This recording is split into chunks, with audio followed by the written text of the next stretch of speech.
সম্মানিত প্রিয় ভাই ও বোনেরা, আসসালামু আলাইকুম। আপনারা সবাই কেমন আছেন? আশা করি আপনারা সবাই ভালো আছেন। আপনাদের জন্য দোয়া ও ভালোবাসা প্রিয় ভাই ও বোনেরা। পানবরজে একটু ঝড় হয়েছিল। ঝড় বাতাসের কারণে আপনার খ্যারগুলো দেখুন এলোমেলো হয়ে গেছে।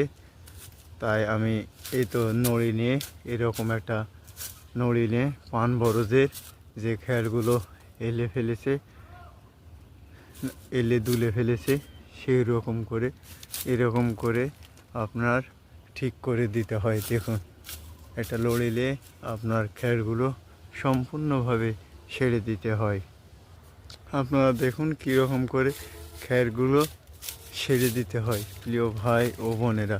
পানবরজে ঝড়ে আপনার যদি খ্যার আইলা ফেলে, এরকম করে বাংলা ভাষা হচ্ছে যদি আইলা ফেলে, ঠিক এরকম করে একটা কঞ্চি দিয়ে পানবরজের চালগুলো ঠিক করে দিতে হয়। আমি যেমন এরকম করে দিতাছি, এটা নড়ি নিয়ে এলোমেলো খেরগুলো ঠিক করে দিচ্ছি। প্রিয় ভাই ও বোনেরা, ভালো থাকবেন, সুস্থ থাকবেন, সবাইকে নিয়ে ভালো থাকবেন। ভালোবাসা দিলে ভালোবাসা মিলে।